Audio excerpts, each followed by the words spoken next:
Sanibonani la kuUMaSondo ibingelelo sifundo.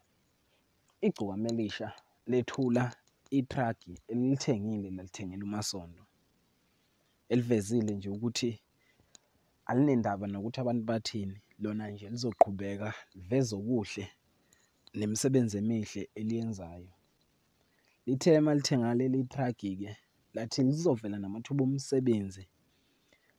Okusolakala ukuthi ngathi igcokama Elisha linePlazi, ukuthi-ke alikakalivezi kahle kodwa lithembisile ukuthi lisazoyiveza izinto elizenzayo nemisebenzi emihle nje eliyenzayo ngaphandle kokucula.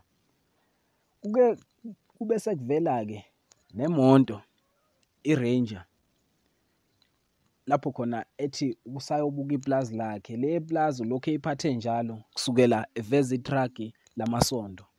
Singeke sazi ukuthi igcokama Elisha ngempela linalo iPlazi. Siyacela nje ushiye uvo lwakho mbukeli wethu uma unalo udaba lokuthi igcokama Elisha ngempela linalo iPlazi. Siyacela nje ushiye uvo lwakho ngaphansi ku-comment section. Ungakhohlwa ukulike nokukhomenta nokusubscribe. Ngiyabonga.